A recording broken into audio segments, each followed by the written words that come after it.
Хөрөнгө оруулалт гэж юу вэ? Хүмүүс ярьдаг шүү дээ. Зүгээр л сууж байхад мөнгө орж ирдэг ч болоосэй гэж. Гэхдээ энэ бол хөрөнгө оруулалт биш. Харин өнөөдөр хийсэн ухаалаг сонголт маргааш илүү их боломж ашиг болж ирэх үйл явц юм.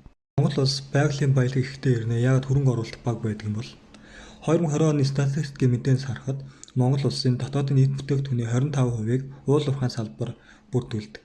Экспортын орлогын 90%-ыг уул уурхайн салбар дангаараа бүрдүүлдэг байна. Хөрөнгө оруулалт бол эдийн засгийн хөдөлгүүр. Харин Монголд энэ хөдөлгүүр яагаад удаашрсан бэ?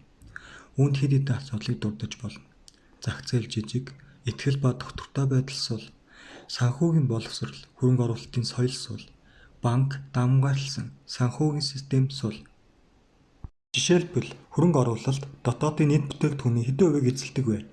2017 оны судалгаанаас үзэхэд Өмнөд Аз дотоодын нийт бүтээгдэхүүний 63.9% эзэлдэг бол Монгол улс 9% эзэлдэг байна. Хөрөнгө оруулагчдын өнөөгийн нөхцөл байдал.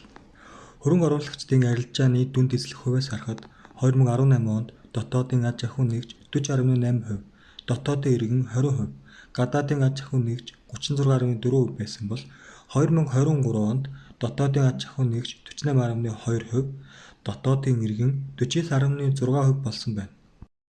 Харин топ 20 индексээс харахад 2021 онд топ 20 индекс өмнөх үнэлтийн дараа эрчим сэргсэн бөгөөд жилийн эцэст 44,411.6 нэгжид хүрч өмнөх оны мөн үеэс 130.3%-аар өссөн. Энэ нь оюутлагын төслийн борлуулалтын өсөлт, гадаад валютын орчин тогтвортой байдалтай холбоотой. Харин 2025 оны 2 дугаар сард индекс 54,11.3 нэгжид хүрсэн нь түүхэн дэд амжилт тогтоосон үзүүлэлт болсныг графикаас харж байна. Би та бүхнээс нэг асуулт асууя. Асуудал гэж юу вэ? Бид хамгийн аз жаргалтай үедээ асуудлыг мартаж дурсамжил бүтээдэг. Харин хамгийн хэцүү үед бид асуудалтайгаа нүүр тулдаг. Тэгэхээр бид шийдлийг олох гэж асуудлыг гаргаж ирдэг гэсэн үг. Үүний нэг жишээг нь нотлъя л доо. Монголчууд 126 гишүүнийг амьдралтаа ойрхон шийдвэр гаргасаа гэж хүсдэг шиг би залуучуудын хөрөнгийн зах зээлийн талаарх мэдлэг, сонирхол, хэр төвшөнд байгааг асуусан ярилцлагыг хүргэе. Та энэ хөрөнгийн зах зээлийг сонирхдаггүй гэсэн шүү дээ. Яг шалтгаан нь яг юу юм бэ? Шалтгаан гэх юм бол нөгөө миний эргэн тойрны хүмүүс хөрөнгийн зах зээлд ингээд оролцсон. Ер нь хөрөнгийн зах зээлд нэг тоглолт хийдэг хүмүүс байдаг. Ер нь тэднээс харахад эрсдэл маш өндөр байдаг. Тэгээд миний хувьд гэх юм бол би мөнгөө тийм эрсдэлтэй зүйлд оруулах хүсээгүй. Тэгээд хоёрдугаар гэх юм бол яг хөрөнгийн зах зээлийн талаар айгүй мэдлэг, айгүй тоцмог байдаг учраас би ер нь их хөрөнгийн зах зээлийг сонирхгүй байгаа. Арилжаа гэдэг нэг оюутан залуугаас асууя л да. Хөрөнгийн зах зээлээр хамгийн том тулгамдж байгаа асуудлуудын нэг нь юу гэж бодож байна? Хамгийн том тулгамдж байгаа асуудал гэх юм бол яг тийм хувийн тал дээрээс бол тэр айгүй их тод харагддаг л да. Яагаад вэ гэхээр арилжаа нэгдэг ч ашиг олно.